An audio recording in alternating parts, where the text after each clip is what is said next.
Yes. So good evening. എൻ്റെ പേര് അക്ഷയ് ഷാജി എന്നാണ്. And basically I'm from Aluva. Ernakulam ജില്ലയിലെ ആലുവയാണ് സ്ഥലം. ഞാൻ കഴിഞ്ഞൊരു 2-3 വർഷത്തിലധികമായി I am part of the city, that is in Trivandrum, associating with different civil service institutes. So 2018 BTech pass out ആയതാണ്. അതിനുശേഷമാണ് സിവിൽ സർവീസിന്റെ പ്രിപ്പറേഷൻ സ്റ്റാർട്ട് ചെയ്യുന്നത്. And here we are just providing you an orientation session regarding how can you tackle the civil services, the highly covenant civil services, with just a smart 1-year study plan. So this is what is our focus area to discuss. So 1-year study plan, is it possible? But we'll see whether it is possible or not. You definitely might have seen a lot of aspirants clearing the exam within 1 year, isn't it? You definitely might have gone through a lot of aspirants who clear this exam in the very first attempt. Now, what would be their strategy? എന്തായിരിക്കും അവരുടെ strategy എന്നുള്ളത് നമുക്ക് കൃത്യമായിട്ട് ഒന്ന് മനസ്സിലാക്കാൻ ശ്രമിക്കാം. എങ്ങനെ ഒരു വർഷം കൊണ്ട് നമ്മൾക്ക് വളരെ പ്രൊഡക്റ്റീവായി ഈ ഒരു വർഷം സിവിൽ സർവീസ് പ്രിപ്പറേഷനിൽ യൂസ് ചെയ്യാം എന്നുള്ളതാണ് നമ്മളുടെ ഫോക്കസ് ഏരിയ എന്ന് പറയുന്നത്. So I won't take more than 1 hour. We'll just discuss about some smart strategies that could be implemented for the preparation of this exam. സ്വാഭാവികമായിട്ട് നമുക്കറിയാം ഈ എക്സാം ഒരുപാട് പേര് എഴുതുന്ന പരീക്ഷയാണ്. ഡെഫിനറ്റ്ലി നമ്മൾ അത് അംഗീകരിച്ചുകൊണ്ട് തന്നെ വേണം നമ്മൾ ഈ എക്സാമിലേക്ക് വരാൻ. അപ്പോൾ ഒരുപാട് പേര് എഴുതുന്ന പരീക്ഷയാണ്. സ്വാഭാവികമായിട്ടും ഇതിന്റെ സക്സസ് റേറ്റ് എന്ന് പറയുന്നത് കുറവാണ്. അത് ഈ എക്സാം ടഫ് ആയതുകൊണ്ടല്ല. It does not mean that the exam is tough, no. But the strength but the aspirants who are behind this service is predominantly high. അതുകൊണ്ടാണ്. അപ്പോൾ 2 പേരേ ഉള്ളൂവെങ്കിലും ആ 2 പേര് നല്ല കോമ്പീറ്റന്റ് ആണെന്നുണ്ടെങ്കിൽ 1-ാം സ്ഥാനത്തിന് വേണ്ടി മത്സരിക്കുക ബുദ്ധിമുട്ടാണ് അല്ലേ? ഒരു ഇലക്ഷനിൽ 3 പേരെ സാധാരണഗതിയിൽ മത്സരിക്കൂ. നമ്മളുടെ കേരളത്തിലേക്ക് വരുമ്പോൾ 3 പേരെ സാധാരണഗതിയിൽ മത്സരിക്കും. പക്ഷെ അവർ തമ്മിലുള്ള കോമ്പറ്റീഷൻ വളരെ ടഫാണ്. 3 പേര് മാത്രമേ ഉള്ളൂ എന്ന് കരുതിക്കൊണ്ട് കോമ്പറ്റീഷൻ ഈസി ആവാറുണ്ടോ? No, it's very tough. So in relation to the civil services, the case is that you have a number of aspirants all over the country who wanted to achieve great things as part of the civil services of India. But definitely ഈ സർവീസസിന്റെ പ്രാധാന്യം അത്രയുമാണ്. അതായത് civil സർവീസസിന്റെ പ്രാധാന്യം എന്ന് പറയുന്നത് പല ആസ്പിറൻസിനെ സംബന്ധിച്ചും അത്രയ്ക്ക് അധികമാണ് എന്നുള്ളതാണ്. 6ഉം 7ഉം അല്ലെങ്കിൽ സാധാരണഗതിയിൽ ജനറൽ കാറ്റഗറിക്ക് definitely there is a limit. 6 years ആണ് അറ്റംപ്റ്റിന്റെ ലിമിറ്റ് എന്ന് പറയുന്നത്, which you might have already got the clarity about.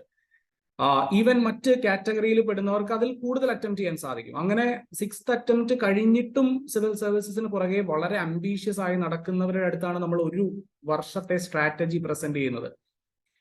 അപ്പോൾ ഈ ഒരു വർഷത്തെ സ്ട്രാറ്റജി കേട്ടത് കൊണ്ട് മാത്രം നമ്മളെ കൊണ്ട് ഈ എക്സാം ക്ലിയർ ചെയ്യാൻ സാധിക്കില്ല definitely. But we definitely wanted to understand the ground reality and put in the effort. എന്താണ് ഈ എക്സാം ഡിമാൻഡ് ചെയ്യുന്നത് അത് കൃത്യമായി മനസ്സിലാക്കി ഒരു വർഷം ശ്രമിക്കാമെന്നുണ്ടെങ്കിൽ you definitely can be part of the civil services of India. But you should exactly understand what needs to be done and what should not be done. അത് ക്ലിയർ ആയി നിങ്ങൾക്ക് മനസ്സിലാകണം. So that is what is my intention, just to familiarise with one of the strategy. Okay, സ്ട്രാറ്റജികൾക്ക് യാതൊരു ക്ഷാമവും ഉണ്ടാവില്ല. നിങ്ങൾക്ക് ഒരുപാട് strategy, even online offline, different faculties would have provided you with different strategies. Definitely you would have got different strategies from different sources. But to stick on with one particular strategy and continue the preparation is what is going to be the matter now. Okay, ഏതെങ്കിലും ഒരു particular സ്ട്രാറ്റജിയിൽ stick on ചെയ്യാൻ സാധിക്കുക, ആ strategy productive ആക്കി മാറ്റുക, ഇതാണ് യഥാർത്ഥത്തിൽ ഒരു ആസ്പിറന്റിന്റെ വിജയത്തിലേക്ക് നയിക്കുന്ന ഘടകം എന്ന് പറയുന്നത്. So we will be discussing about one of the strategy which I feel that would be productive for a beginner. Okay, and so regarding my career, ഞാൻ 2018 പ്രിപ്പറേഷൻ, അതായത് 2018 പാസ് ഔട്ട് ആയതിനു ശേഷം തന്നെ ഞാൻ എഞ്ചിനീയറിംഗ് ഗ്രാജുവേറ്റ് ആയിരുന്നു. അതിനുശേഷമാണ് ഞാൻ prepare ചെയ്യുന്നത്. സോ നമ്മൾക്ക് ഒരുപാട് മിഥ്യാധാരണകളുണ്ട്. ഡെഫിനറ്റ്ലി, ഐ മീൻ അങ്ങനെ ഒരു ധാരണയുടെ അടിസ്ഥാനത്തിൽ ഡൽഹിയിലേക്ക് വണ്ടി കയറിയ ആളാണ് ഞാൻ. അതായത് ഡൽഹിയിൽ പോയാൽ മാത്രമേ സിവിൽ സർവീസസ് പ്രൊഡക്റ്റീവ് ആകൂ, അല്ലെങ്കിൽ സിവിൽ സർവീസ് പ്രിപ്പറേഷന് മീനിങ് ഉണ്ടാകൂ എന്ന് കരുതി ഡൽഹിയിലേക്ക് പോയ ആളാണ് ഞാൻ. But I have understood that within the first few months, I have realized the fact that even if you are sitting in the home and you have a system or the resources, it is possible that you can clear the exam. There is no doubt. അത് മനസ്സിലാക്കാൻ ഉണ്ടായ സാഹചര്യം കൂടി ഞാൻ പറയാം. അതായത് predominantly higher number of aspirants they use to leave the class. അവര് lectures leave ചെയ്യും. അതായത് നമ്മൾ പച്ച മലയാളത്തിൽ പറഞ്ഞാൽ ക്ലാസ് കട്ട് ചെയ്ത് പുറത്തു പോവുക എന്ന് പറയും. And why because they will understand that sitting in the class room and getting the guidance of A person is not what is the most necessary thing. അതിനേക്കാളും അപ്പുറത്തേക്ക് ചെയ്യാൻ പറ്റുന്ന കുറച്ച് കാര്യങ്ങളുണ്ട് എന്നുള്ളത് അവർക്ക് തിരിച്ചറിയാൻ പറ്റുന്ന ക്ലാസ്സുകൾ, അല്ലെങ്കിൽ തിരിച്ചറിയാൻ പറ്റുന്ന സാഹചര്യങ്ങൾ അവര് അത്തരം സാഹചര്യങ്ങളിൽ അവർ ക്ലാസ്സിൽ നിന്ന് പുറത്തു പോകും. അപ്പൊ എല്ലാ ക്ലാസ്സുകളൊന്നും എല്ലായിടത്തും നല്ലതായിരിക്കില്ല. ഡെഫിനറ്റ്ലി എല്ലാ ആസ്പിറൻസിനും എല്ലാ വിഷയങ്ങളിലും ക്ലാസ് വേണമെന്നും ഉണ്ടായിരിക്കില്ല. That is another important thing. അപ്പൊ സ്വാഭാവികമായിട്ടും ബാക്കിയുള്ള സമയം എങ്ങനെ പ്രൊഡക്റ്റീവായിട്ട് യൂസ് ചെയ്യാം എന്നുള്ളൊരു ചിന്താഗതി അവരുടെ ഭാഗത്തു നിന്നുണ്ടാകും. അപ്പോൾ ഡെഫിനറ്റ്ലി അവർ ആ സമയം പ്രൊഡക്റ്റീവായിട്ട് യൂസ് ചെയ്യും. അപ്പൊ ഞാൻ പറഞ്ഞു വരുന്നത് ഡൽഹിയിലേക്ക് പോകണം സിവിൽ സർവീസ് പ്രിപ്പയർ ചെയ്യാൻ എന്നുള്ളൊരു മിഥ്യാധാരണയൊന്നും ഒരിക്കലും നമ്മൾ പ്രൊമോട്ട് ചെയ്യാൻ പാടില്ല. ആൻഡ് യു നോ ദാറ്റ് നമ്മൾ കേരളത്തിൽ ചാർജ് ചെയ്യുന്നതിന്റെ ഡബിളിൽ കൂടുതലാണ് ഡൽഹിയിൽ ചാർജ് ചെയ്യുന്ന fee. It was almost 1,55,000 rupees when I have joined in one of the civil service institute at Delhi. 1,55,000 രൂപയായിരുന്നു 2018 കാര്യമാണ് ഞാൻ പറയുന്നത്. ഇന്ന് ഓൾമോസ്റ്റ് 2 ലക്ഷം രൂപയാണ് ജനറൽ സ്റ്റഡീസിന് മാത്രം. യു ഷുഡ് അണ്ടർസ്റ്റാൻഡ് എന്ത് ചെയ്യണം, എന്ത് ചെയ്യാൻ പാടില്ല എന്നുള്ളത് മനസ്സിലാക്കണം. പിന്നെ ഡെഫിനറ്റ്ലി നമ്മൾ ഡൽഹിയിലേക്ക് പോകുമ്പോൾ സ്വാഭാവികമായിട്ടും അവിടുത്തെ ക്ലൈമറ്റ്, മറ്റു കാര്യങ്ങളെല്ലാം നമുക്ക് പെട്ടെന്ന് അസിമുലേറ്റ് ചെയ്യാൻ ബുദ്ധിമുട്ടുള്ള കാര്യങ്ങളാണ്. അങ്ങനെ നമ്മൾക്ക് പൊരുത്തപ്പെടാൻ പറ്റാത്തൊരു സാഹചര്യമാണെങ്കിൽ we won't be that productive, അല്ലെ? നമ്മൾ അത്രയ്ക്ക് പ്രൊഡക്റ്റീവ് ആവില്ല. അപ്പൊ ആദ്യം അത്തരം ഒരു ധാരണ, ഇത് ഡൽഹിയിൽ മാത്രം പോയാലേ ചെയ്യാൻ പറ്റൂ എന്നുള്ള ഒരു ധാരണ മാറ്റുക. ഒരു നല്ല ഗൈഡൻസ് നിങ്ങൾക്ക് ഉറപ്പാക്കാമെങ്കിൽ you can do it anywhere. You can do it in any place. അത് യാതൊരു വിഷയമുള്ള കാര്യമല്ല. എവിടെ വേണമെങ്കിലും ഇരുന്ന് നിങ്ങൾക്ക് പ്രിപ്പയർ ചെയ്യാൻ സാധിക്കും. And this is one of the first information which I would like to pass to you. Now let me ask you, എന്താണ് നിങ്ങളുടെയൊക്കെ ഒരു സ്റ്റാറ്റസ് ക്വോ? അതായത് നിങ്ങളൊക്കെ എന്ത് ചെയ്യുന്നവരാണ്? ജസ്റ്റ് ഒന്ന് കമന്റ് ചെയ്യാമോ? I just need to know that what category you belong to. നിങ്ങൾ ഡിഗ്രി കഴിഞ്ഞിട്ടുള്ളവരാണോ? എക്സാമിന് പ്രിപ്പയർ ചെയ്തുകൊണ്ടിരിക്കുന്നവരാണോ? അതോ നിങ്ങൾ ഡിഗ്രിക്ക് മുൻപ്, അതായത് ഗ്രാജുവേഷൻ പൂർത്തീകരിക്കാത്ത ആരെങ്കിലും ഉണ്ടോ? ജസ്റ്റ് ഒന്ന് കമന്റ് ചെയ്യാമോ നിങ്ങൾ? I just need to know what are you looking for. That is why I am asking this for you.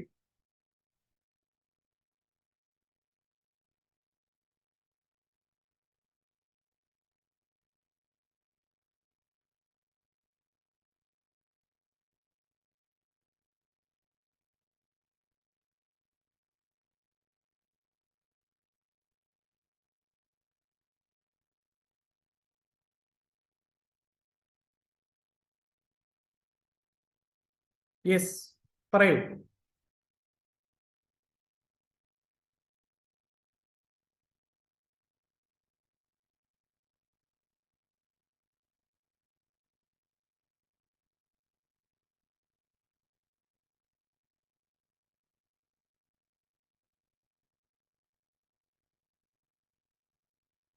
Is it audible? Audible അല്ലേ? പറയുന്ന കാര്യങ്ങൾ audible ആണല്ലോ അല്ലേ? Yes. Yeah, please tell me regarding the status quo of the aspirants over here.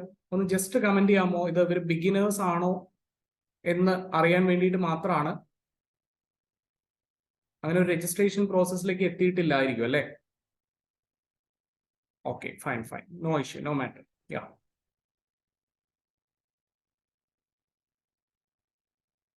Okay, fine, no problem. Yes, so I assume that you would be beginners in this field. എന്നുള്ളത് assume ചെയ്ത് ഞാൻ start ചെയ്യാണ്. Yeah, so just that's enough. Yeah. Okay, fine. So അങ്ങനെ assume ചെയ്ത് ഞാൻ start ചെയ്യാണ്. Yes, hi Rahul.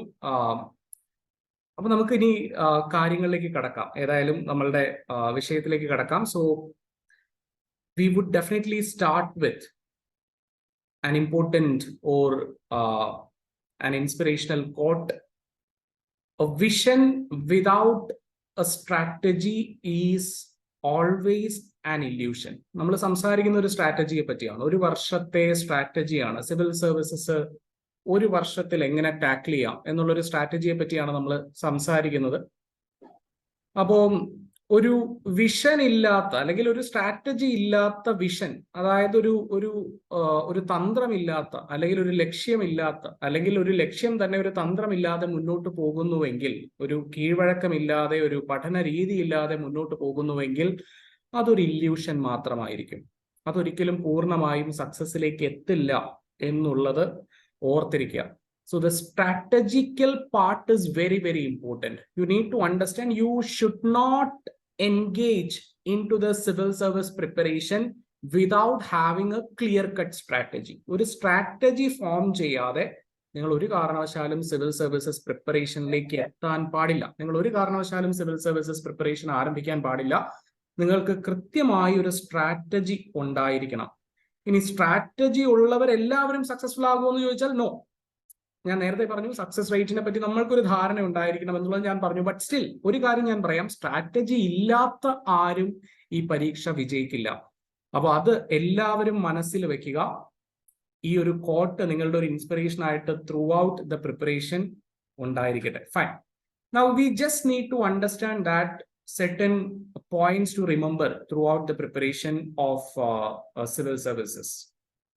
One is that, yeah, definitely start with a clear-cut strategy. Okay, അപ്പോൾ എൻ്റെ ഈ സ്ട്രാറ്റജി തന്നെ ഫോളോ ചെയ്യണമെന്നല്ല ഞാൻ പറയുന്നത്. ഡെഫിനറ്റ്ലി നിങ്ങൾക്ക് ഒരു ക്ലിയർ-കട്ട് സ്ട്രാറ്റജി ഉണ്ടായിരിക്കണം.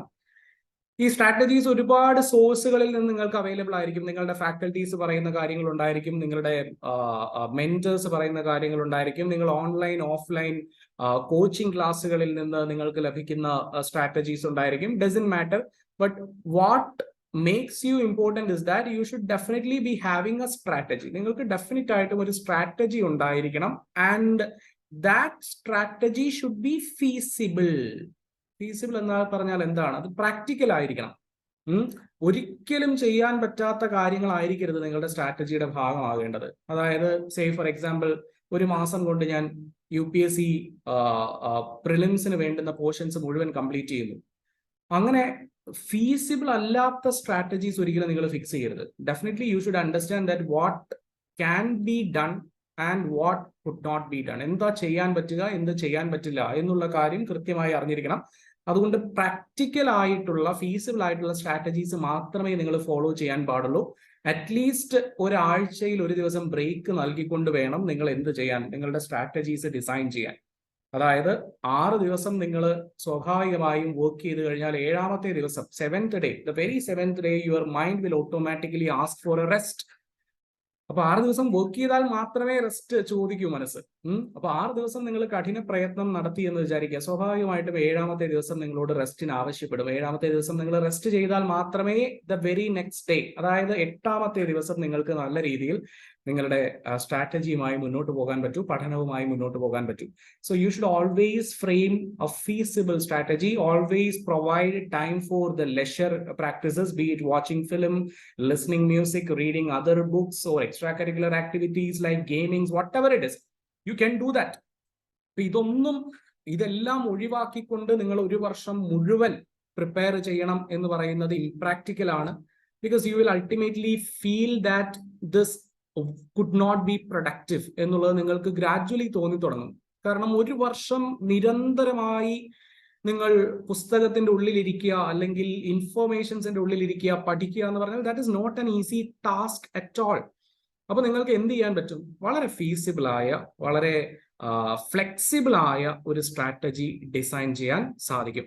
അപ്പോൾ ഒന്നാമത്തേത് ഡെഫിനറ്റ്ലി നിങ്ങൾ പ്രിപ്പറേഷൻ സ്റ്റാർട്ട് ചെയ്യുമ്പോൾ ഒരു ക്ലിയർ കട്ട് സ്ട്രാറ്റജിയുമായിട്ട് സ്റ്റാർട്ട് ചെയ്യുക. രണ്ടാമത്തെ കാര്യം വളരെ ഫീസിബിൾ ആയിട്ടുള്ള ഒരു സ്ട്രാറ്റജി ഡിസൈൻ ചെയ്യുക. And I will definitely share my strategy as well as what I feel would be practical. അത് ഞാൻ ഡെഫിനറ്റ് ആയി നിങ്ങളോട് പറഞ്ഞു തരും. But definitely you should understand that you should always follow a feasible strategy. Now എപ്പോഴും നിങ്ങൾക്കൊരു tendency ഉണ്ടായിരിക്കും നിങ്ങളുടെ സ്ട്രാറ്റജിയിൽ നിന്ന് ഡീവിയേറ്റ് ചെയ്യുക എന്നുള്ളത്. You would always be having a tendency that you should deviate from strategy. Say for example, നിങ്ങൾ ഒരു civil services ഇൻസ്റ്റിറ്റ്യൂട്ടിൽ കോച്ചിങ് എടുക്കുന്ന ആളാണ് എന്ന് വിചാരിക്കുക. ആ സിവിൽ സർവീസസ് ഇൻസ്റ്റിറ്റ്യൂട്ട് ഒരു ഓറിയന്റേഷൻ സെഷൻ സംഘടിപ്പിക്കുന്നു, അല്ലെങ്കിൽ ഒരു മീറ്റ് ദ അച്ചീവേഴ്സ് പ്രോഗ്രാം സംഘടിപ്പിക്കുന്നു. അതായത് സിവിൽ സർവീസസിന്റെ റിസൾട്ട് വന്നതിന് ശേഷം they organise a programme where you can actually interact with the aspirants or the ex aspirants, അല്ലെ? അതായത് മുൻകാല ആസ്പിറൻസ്, ഇപ്പോ അവർ ആസ്പിറൻസ് അല്ല, ഇപ്പൊ അവർ അച്ചീവേഴ്സ് ആണ്. അപ്പൊ അവരുമായിട്ട് സംസാരിക്കാൻ ഒരു സാഹചര്യം ഒരുക്കുന്നു. അപ്പൊ നിങ്ങൾ ഫോളോ ചെയ്തിരിക്കുന്ന സ്ട്രാറ്റജിയിൽ നിന്ന് വ്യത്യസ്തമായ ഒരു കാര്യമാണ് അവര് ആ സെഷനിൽ ഷെയർ ചെയ്യുന്നതെന്ന് വിചാരിക്കുക. You will automatically feel that my strategy is absolutely wrong, so I should deviate from my strategy. No sir, you should not do this. Should not deviate from your strategy unless you understand that it is failure. നിങ്ങൾക്ക് സ്വന്തമായി അത് productive അല്ല എന്ന് തോന്നുന്നത് വരെ നിങ്ങൾ ഒരു കാരണവശാലും നിങ്ങളുടെ സ്ട്രാറ്റജിയിൽ നിന്ന് വഴി മാറാൻ പാടില്ല. ഇതാണ് വളരെ പ്രധാനപ്പെട്ട മറ്റൊരു കാര്യം. ഓരോ മാസവും ഓരോ സ്ട്രാറ്റജിയുമായിട്ട് മുന്നോട്ട് പോകാൻ പാടില്ല ഒരു കാരണവശാലും. നിങ്ങളൊരു സ്ട്രാറ്റജി ഫിക്സ് ചെയ്തു, ആ സ്ട്രാറ്റജി നിങ്ങൾ വർക്ക്ഔട്ട് ചെയ്തതിന് ശേഷം you work it out and you understand that it does not provide any result. അങ്ങനെയാണെങ്കിൽ definitely you can deviate from the strategy. Else you are not suppose to deviate from the strategy. Does not commit this mistake. Should not deviate from the strategy unless you feel or unless you understand that it's not productive. Okay, അപ്പൊ പല ആസ്പിറൻസിനെയും ഞാൻ കണ്ടിട്ടുണ്ട്, ഓരോ മാസവും അവരുടെ ഓരോ strategy ആയിരിക്കും. അപ്പോൾ എന്താണ് ഇങ്ങനെയെന്ന് ചോദിച്ചാൽ അവർ പറയുന്നത്, എൻ്റെ അടുത്ത് എൻ്റെ എക്കണോമിക്സ് ഫാക്കൽറ്റി പറഞ്ഞു ദിസ് വുഡ് ബി പ്രൊഡക്റ്റീവ്, എൻ്റെ പൊളിറ്റി ഫാക്കൽറ്റി പറഞ്ഞു ദിസ് വുഡ് ബി പ്രൊഡക്റ്റീവ്, എൻ്റെ സയൻസ് ആൻഡ് ടെക്നോളജി ഫാക്കൽറ്റി, എൻ്റെ ഹിസ്റ്ററി ഫാക്കൽറ്റി, എൻ്റെ biotechnology faculty, everybody has provided me with different strategies sir, and that is the reason I am deviating from the strategy. Sir, no two aspirants would be same. Okay, അതായത് രണ്ട് aspirants ഒരിക്കലും ഒരേപോലെ ഈ exam strategy design ചെയ്യില്ല. It is practically impossible. They would definitely be fine tuning their strategies in each and every phases. ഓരോ ഫേസുകളിലൂടെയും നിങ്ങൾ കടന്നു പോകുമ്പോൾ നിങ്ങൾക്ക് സ്വാഭാവികമായിട്ടും മനസ്സിലാകും നിങ്ങളുടെ സ്ട്രാറ്റജിയിൽ എന്തെല്ലാമാണ് പോരായ്മകൾ, എന്തെല്ലാം കാര്യങ്ങൾ നിങ്ങൾ ഇംപ്രൂവ് ചെയ്യണം, എന്തെല്ലാം കാര്യങ്ങളിൽ മാറ്റം വരുത്തണം, ഏതെങ്കിലും എല്ലാം ഘട്ടങ്ങളിൽ മാറ്റം വരുത്തണമോ, ഏതെങ്കിലും എല്ലാം പ്രവർത്തികളിൽ മാറ്റം വരുത്തണമോ എന്നുള്ള കാര്യം നിങ്ങൾക്ക് ഗ്രാജുവലി മനസ്സിലാകും. അപ്പോ മാത്രമേ നിങ്ങൾ ഈ ഒരു ട്രാക്കിൽ കൃത്യമായി എത്തി എന്ന് പറയാൻ സാധിക്കും. അതുകൊണ്ട് രണ്ട് ആസ്പിറൻസ് ഒരിക്കലും ഈ എക്സാമിനെ ഒരേ രീതിയിൽ സമീപിക്കില്ല. This is guaranteed. Okay, and it is always important that do not blindly follow a strategy. Instead you should introspect and observe your self. Okay, ഓരോ ഘട്ടത്തിലും നിങ്ങൾക്ക് വരുന്ന മാറ്റങ്ങൾ എന്താണ് എന്നുള്ളത് നിങ്ങൾ ഒബ്സർവ് ചെയ്തുകൊണ്ടിരിക്കണം. അപ്പോൾ definitely I hope that you would have got a brief analysis of the syllabus. ഇന്നലെ അല്ലെങ്കിൽ കഴിഞ്ഞ ദിവസം എടുത്ത സെഷനിൽ നിങ്ങൾക്ക് സിലബസ് എന്താണ്, ബുക്ക് ലിസ്റ്റുകൾ എന്താണ് എന്നുള്ള കാര്യത്തെ പറ്റിയൊക്കെ ഒരു ബ്രീഫ് അനാലിസിസ് നിങ്ങൾക്ക് കിട്ടിയിട്ടുണ്ടായിരിക്കും എന്നാണ് എൻ്റെ വിശ്വാസം. അപ്പോൾ ആ അനാലിസിസിന്റെ അടിസ്ഥാനത്തിൽ definitely you have got an information about what is your syllabus, what is not your syllabus, എന്താണ് സിലബസ്, എന്ത് സിലബസ് അല്ല എന്നുള്ള കാര്യവും നിങ്ങൾക്ക് ബ്രീഫായിട്ട് മനസ്സിലായിട്ടുണ്ടാകും, അല്ലെങ്കിൽ ഒരു പിക്ചർ അതിനെപ്പറ്റി നിങ്ങൾക്ക് കിട്ടിയിട്ടുണ്ടാകും എന്നാണ് എൻ്റെ പ്രതീക്ഷ.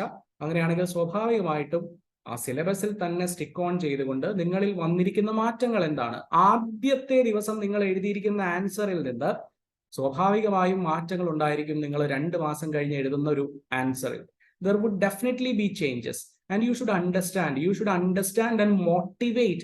That change should be a motivation factor for you.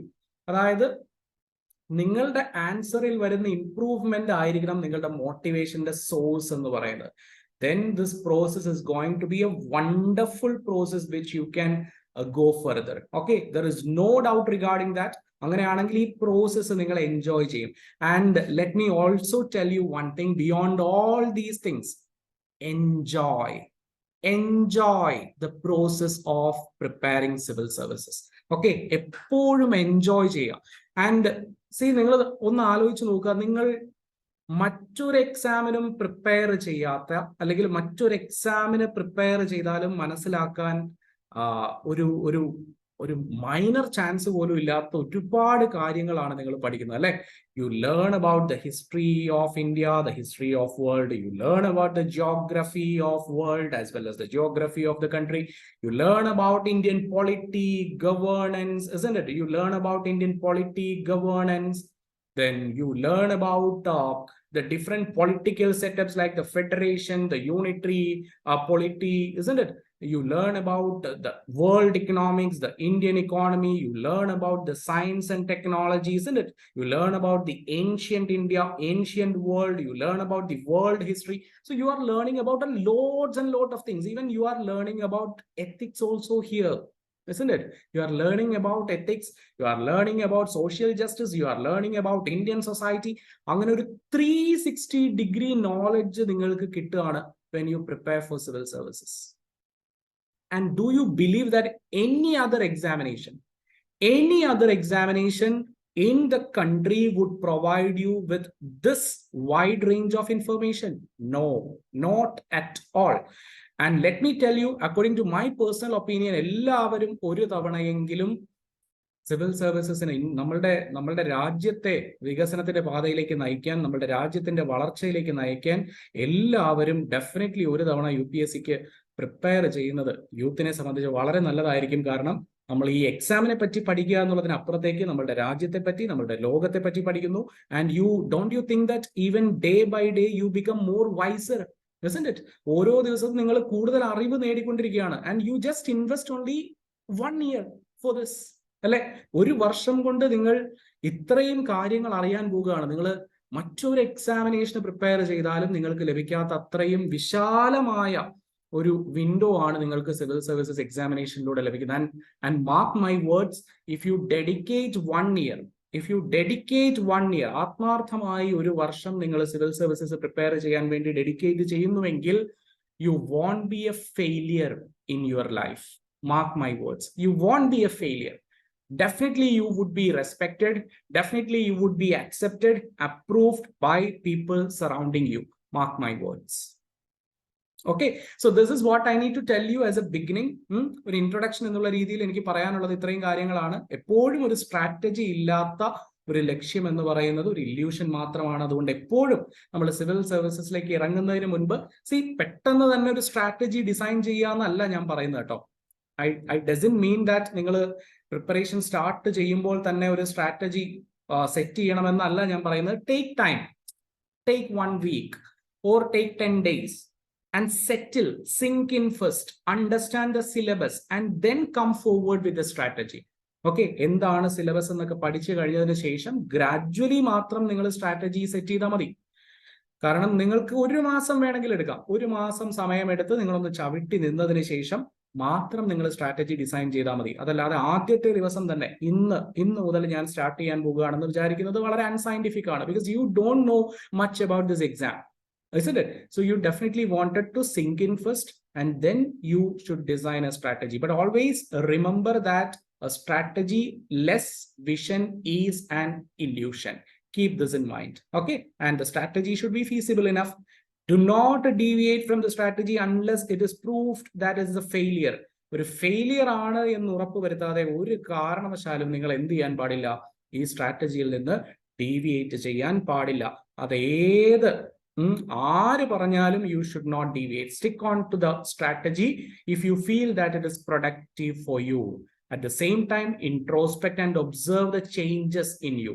നിങ്ങളിൽ വരുന്ന മാറ്റങ്ങളെ പറ്റി നിങ്ങൾ നിരന്തരമായി നിരീക്ഷിച്ചുകൊണ്ടിരിക്കുക. എവിടെയാണ് മാറ്റങ്ങൾ വരാത്തത് എന്നുള്ള കാര്യം മനസ്സിലാക്കുക. ഏത് മേഖലയിലാണ് കൂടുതൽ സമയം ഇൻവെസ്റ്റ് ചെയ്യേണ്ടത് എന്നുള്ളത് മനസ്സിലാക്കുക. Finally, enjoy the process of being with the preparation of civil services. Okay, this is just an introduction which I need to share with you. Now, going ahead, just understand this. Okay, just understand this.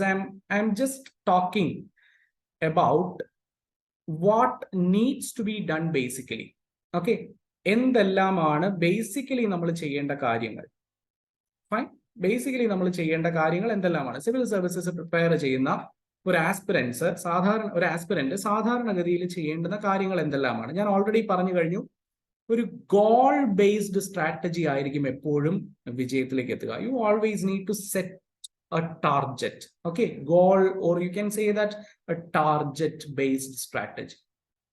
Set a target first and then design the strategy. ആദ്യം നിങ്ങളുടെ ലക്ഷ്യം എന്താണ് എന്ന് ഉറപ്പുവരുത്തുക. അതിനുശേഷം നിങ്ങൾ എന്ത് design ചെയ്യുക? സ്ട്രാറ്റജി ഡിസൈൻ ചെയ്യുക. അപ്പോൾ പൊതുവിൽ നമ്മൾ എന്തെല്ലാമാണ് ഈ ഒരു വർഷം ചെയ്യേണ്ടത്? Just understand that. Okay, the most important thing, even if you do not have a plan to prepare for civil services, start reading the newspaper a habit. And especially when it comes to the aspirants, do definitely follow the newspaper to understand about the various contemporary events around you. Definitely. അതുകൊണ്ട് news paper വായന എന്ന് പറയുന്നത് എന്ന്, especially നിങ്ങൾ civil service പ്രിപ്പറേഷനിലേക്ക് കടക്കുന്നതിന് മുൻപ്, അല്ലെങ്കിൽ കടക്കുന്നു എന്ന് തീരുമാനിക്കുമ്പോൾ നിർബന്ധമായും നിങ്ങൾ ആദ്യം ചെയ്യേണ്ടുന്ന കാര്യം പത്രവായന ശീലമാക്കുക എന്നുള്ളതാണ്. പത്രവായന ശീലമാക്കുക എന്ന് പറഞ്ഞാൽ ഏതെങ്കിലും ഒരു പത്രം വായിക്കുക എന്നുള്ളതല്ല അതുകൊണ്ട് ഉദ്ദേശിക്കുന്നത്. What I suggest is that you should go through the Hindu. Okay, you should go through the Hindu or the Express.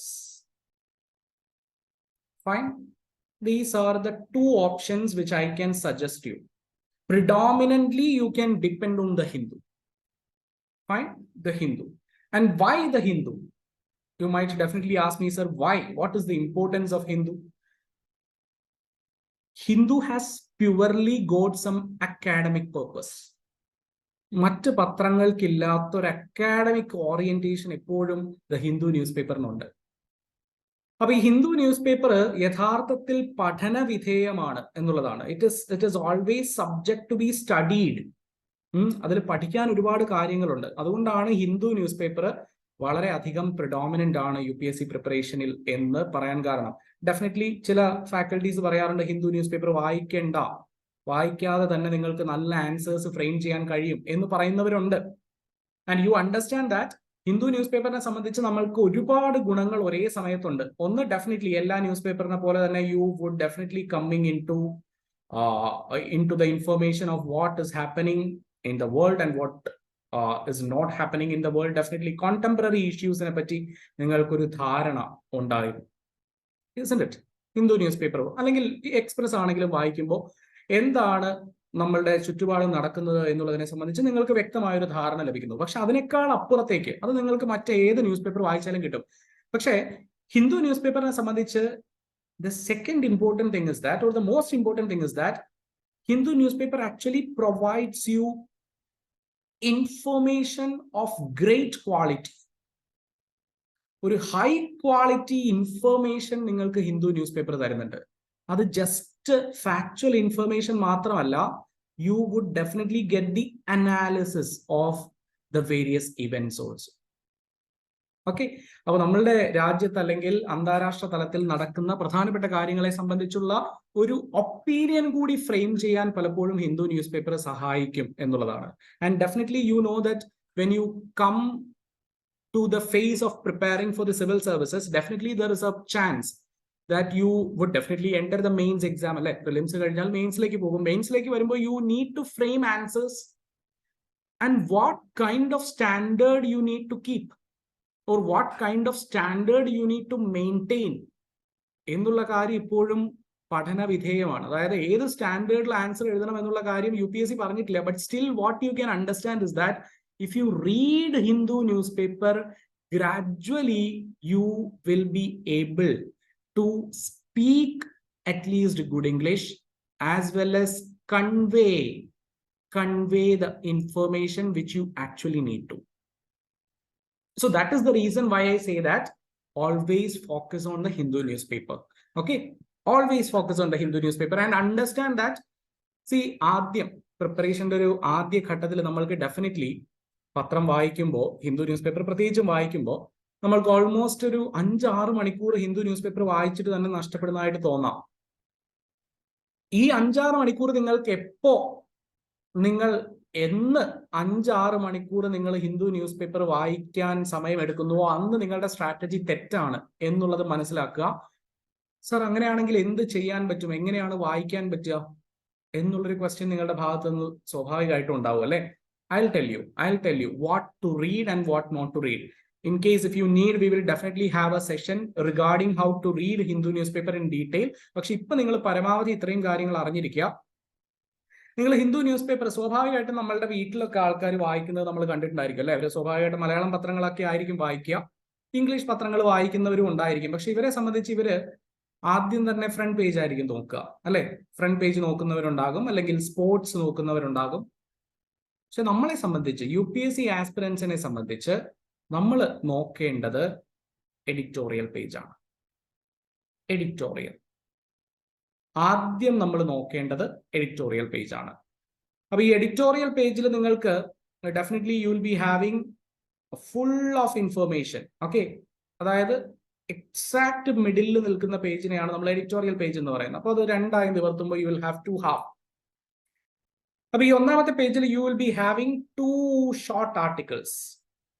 Okay, 2 ചെറിയ ആർട്ടിക്കിൾസ് ഉണ്ടായിരിക്കും. Article number 1, article number 2, 2 articles ഉണ്ടായിരിക്കും. And you will have article number 3, article number 4. Fine. You will have article number 5. Sometimes you will have one more article, that is article number 6. This will be the orientation. Sir, appo idil ninnu endha vaayikkendathu? First and foremost, you should concentrate on article number 1 and article number 2. Okay, 10 minutes for article number 1, 10 minutes for article number 2. Yeah, very good. 20 minutes are over അല്ലെ. 20 minute കഴിഞ്ഞു. അപ്പൊ news പേപ്പറിൽ നിങ്ങൾ invest ചെയ്യുന്ന 20 minute കഴിഞ്ഞു. ഇനി ചില സാഹചര്യങ്ങളിൽ ഈ 2 ആർട്ടിക്കിൾസിൽ ഏതെങ്കിലും ഒരു ആർട്ടിക്കിൾ വളരെ പ്രാധാന്യമില്ലാത്ത ആർട്ടിക്കിളായി മാറും. സേ ഫോർ എക്സാമ്പിൾ, ചിലപ്പോൾ സ്പോർട്സുമായി ബന്ധപ്പെട്ടിട്ടുള്ള ഒരു ആർട്ടിക്കിൾ ആയിരിക്കാം. സേ ഫോർ എക്സാമ്പിൾ, ഇന്ത്യയുടെ ഒരു ODI വിജയവുമായി ബന്ധപ്പെട്ട്, അല്ലെങ്കിൽ ഒരു ODI സീരീസ് വിജയവുമായി ബന്ധപ്പെട്ട്, അല്ലെങ്കിൽ ഏതെങ്കിലും ഒരു പെറ്റി പൊളിറ്റിക്കൽ ഇഷ്യൂവുമായിട്ട് ബന്ധപ്പെട്ടിട്ടൊക്കെയുള്ള ആർട്ടിക്കിൾസും വരാം. അങ്ങനെയാണെങ്കിൽ ഈ ആർട്ടിക്കിൾസ് ഒഴിവാക്കാം. അപ്പൊ അതിന് നിങ്ങൾ ഡെഫിനറ്റായും സിലബസ് പഠിക്കണം. ഡെഫിനറ്റായും സിലബസ് ഇന്നലെ കഴിഞ്ഞ ദിവസത്തെ ഫാക്കൽറ്റി എക്സ്പ്ലെയിൻ ചെയ്തിട്ടുണ്ടായിരിക്കും എന്നാണ് എന്റെ പ്രതീക്ഷ. ഡെഫിനറ്റായും നിങ്ങൾ സിലബസ് പഠിക്കണം. സിലബസിന്റെ ഭാഗമായിട്ടുള്ള കാര്യങ്ങൾ മാത്രമേ വായിക്കേണ്ടതുള്ളൂ, പക്ഷെ ഭാഗമാകുന്ന കാര്യങ്ങൾ നിർബന്ധമായിട്ടും വായിക്കുക.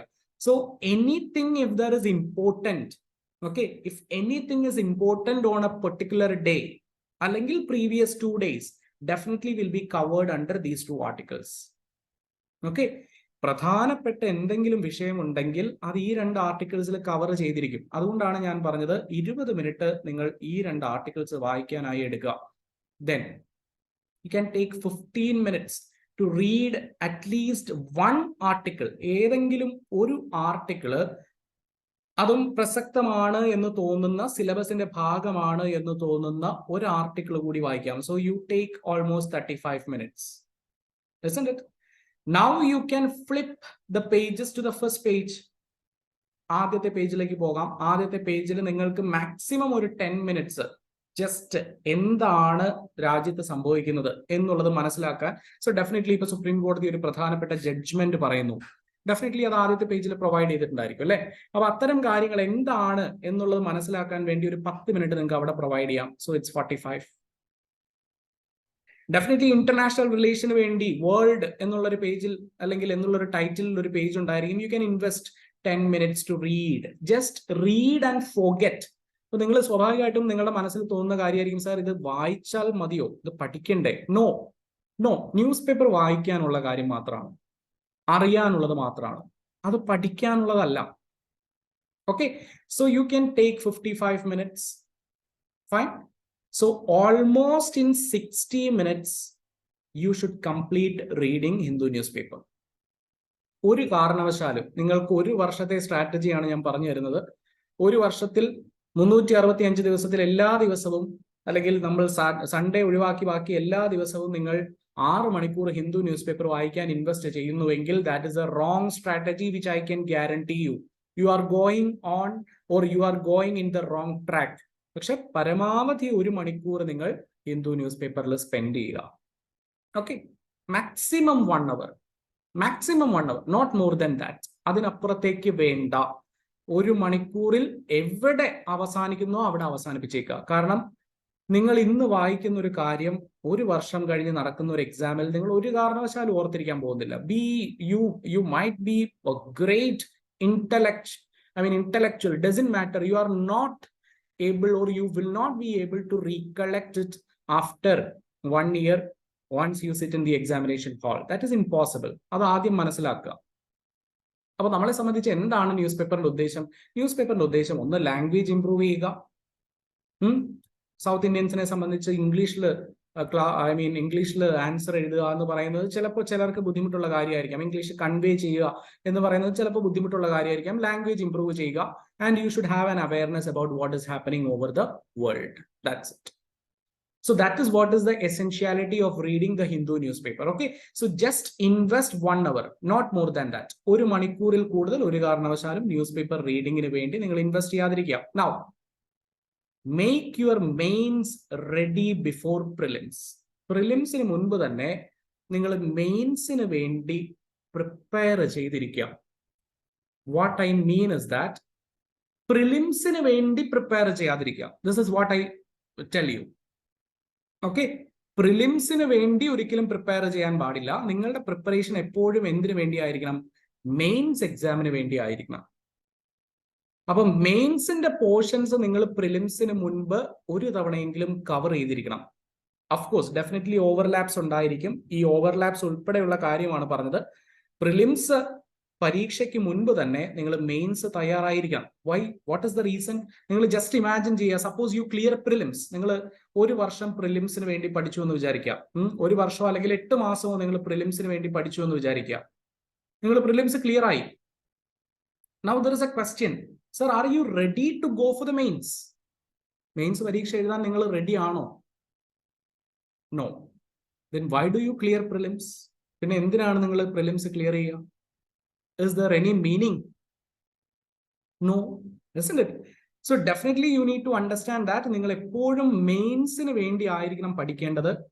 ഓട്ടോമാറ്റിക്കലി പ്രിലിംസ് അതിൽ ഉൾപ്പെട്ടുകൊള്ളും. ഓക്കെ, അപ്പോൾ അത്തരത്തിലുള്ള കോംപ്രിഹെൻസീവ് ആയിട്ടുള്ള അപ്രോച്ച് വേണം നിങ്ങൾ ഫോളോ ചെയ്യാൻ.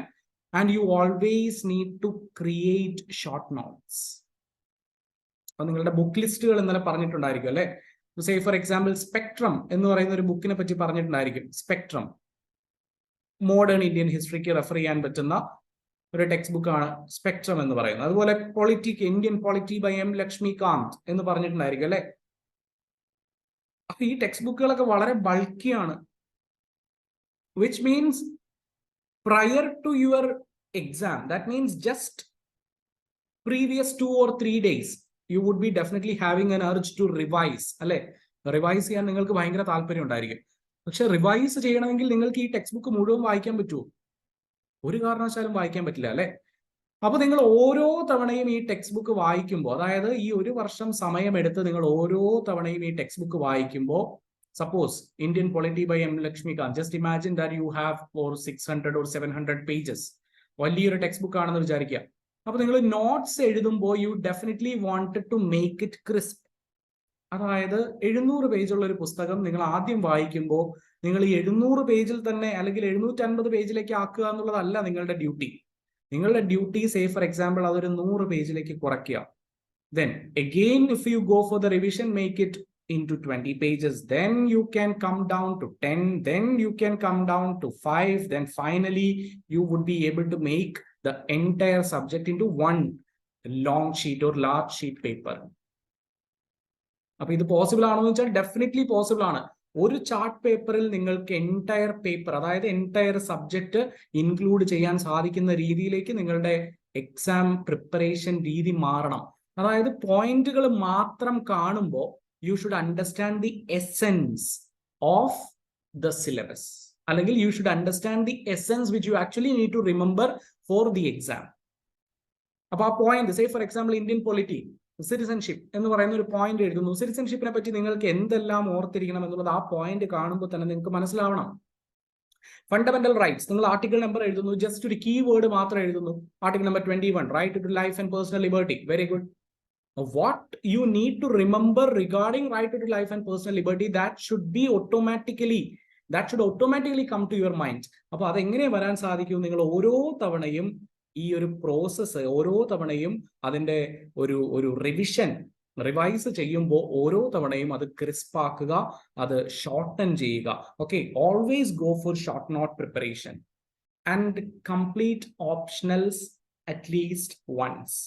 ഒരു തവണയെങ്കിലും നിങ്ങൾ പ്രിലിമിനറി പരീക്ഷയ്ക്ക് പോകുന്നതിന് മുൻപായി ഓപ്ഷണൽ പേപ്പർ കംപ്ലീറ്റ് ചെയ്തിരിക്കണം. അപ്പൊ അതെങ്ങനെ കംപ്ലീറ്റ് ചെയ്യാമെന്നുള്ളത് ഞാൻ പറയാം. Okay, I will definitely tell you എങ്ങനെ കംപ്ലീറ്റ് ചെയ്യാമെന്നുള്ളത് ഞാൻ പറയാം. അപ്പോൾ ഓപ്ഷണൽ പേപ്പേഴ്സ് നിങ്ങളുടെ ഇഷ്ടത്തിന് ചൂസ് ചെയ്യാം. നിങ്ങൾ പഠിച്ച മേഖല ആയിരിക്കണമെന്നൊന്നും യാതൊരു നിർബന്ധമില്ല. You can according to your likes and dislikes you can select or you can eliminate from the prescribed list of Union Public Service Commission exams. Okay, അപ്പോൾ നിങ്ങൾക്ക് സിവിൽ സർവീസസിന്റെ ഓപ്ഷണൽസ് തിരഞ്ഞെടുക്കുന്നതിൽ നിങ്ങൾക്ക് വലിയ ഒരു അല്ലെങ്കിൽ എന്റെ സബ്ജക്ട് ഇതാണ്, എനിക്ക് ആ സബ്ജക്ട് തിരഞ്ഞെടുക്കാൻ പറ്റുന്നില്ലല്ലോ എന്നുള്ളൊരു പേടിയൊന്നും വേണ്ടി വരില്ല. പ്രിഡോമിനന്റ്ലി എല്ലാ സബ്ജക്റ്റുകളും ഓപ്ഷണൽസ് ആയിട്ട് പ്രൊവൈഡ് ചെയ്തിട്ടുണ്ട്. പക്ഷേ there is one challenge, you need to complete optional papers because you have 500 marks. 500 മാർക്കിന് നിങ്ങൾക്ക് ഓപ്ഷണൽ പേപ്പറിന്റെ പരീക്ഷയാണുള്ളത്. So definitely optional paper is going to be the game changer.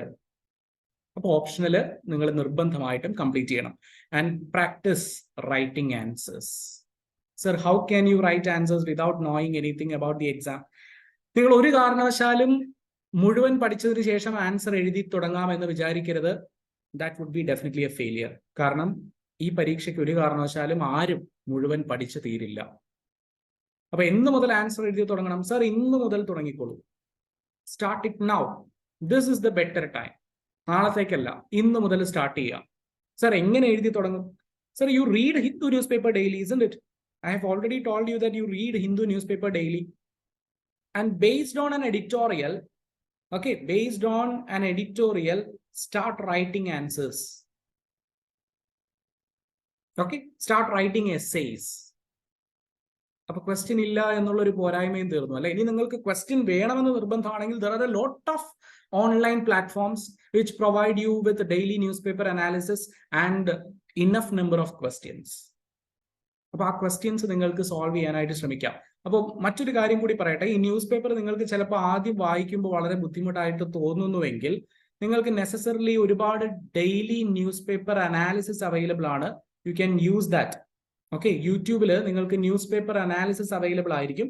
So definitely you can make use of the newspaper analysis also. അപ്പം വാജ്റാം IASന്റെയോ റാവുസ് IASന്റെയോ ഒക്കെ news paper analysis available ആണ്.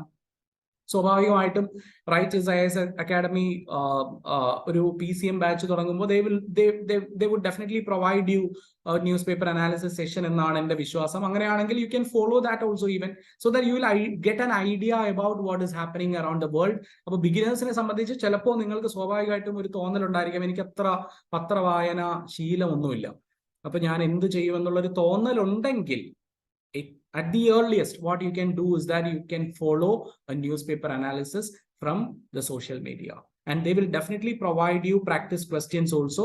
You can write practicing the questions. You can definitely practice writing the questions. Okay, fine. So definitely I would provide you a strategy that would be comparatively flexible. Okay, ഇപ്പൊ ഞാൻ പറയുന്നത് ഒരു 4 ഘട്ടമായിട്ട് നമ്മൾക്ക് നമ്മളുടെ പ്രിപ്പറേഷനെ ഒന്ന് ചുരുക്കാം.